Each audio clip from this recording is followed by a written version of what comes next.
కాబోలి శనగల curry అండి.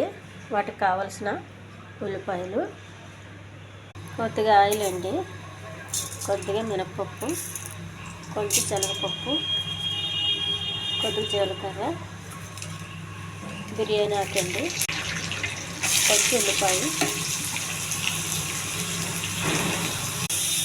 ఇది బాగా ఎగాలండి. బాగా ఎగినాయండి. కొద్దిగా అల్లం వెల్లుల్లి పేస్ట్, కొద్దిగా టమాటా అండి,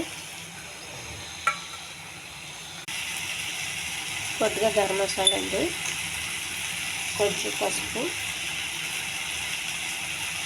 కొద్ది కారం, కొద్దిగా ఉప్పు అండి. ఈ గ్రేవీలో శనగలు వేసుకోవాలండి. శనగలు మనం కొంచెం సగం తీసుకుని ఇలా మెత్తగా చేసుకోవాలండి. మెత్తగా చేసుకుంటే గ్రేవీ బాగుంటుంది. ఇందులో వేసేయాలండి. ఈ ఛానల్ నచ్చితే సబ్స్క్రైబ్ చేయండి, షేర్ చేయండి, లైక్ చేయండి. కొద్దిగా వాటర్ అండి, శనగలు ఉడకబెట్టగా వచ్చిన వాటర్ అది. ఇది ఇంకా కొద్దిగా బాగా దగ్గరికి అవ్వాలండి.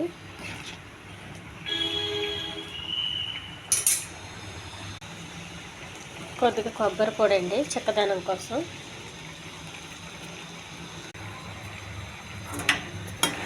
ఈ కూర చపాతీకి చాలా బాగుంటుందండి. కూర రెడీ అయిందండి.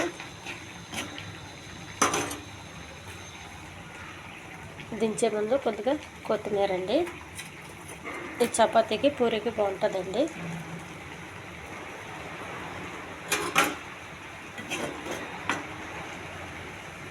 చాలా టేస్ట్గా ఉంటుందండి.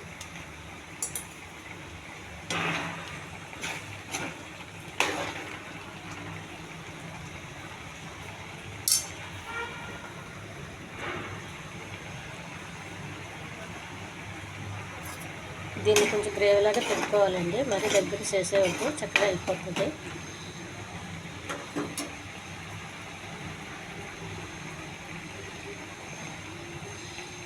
కూర రెడీ అయిందండి. స్టవ్ ఆపేస్తున్నాను.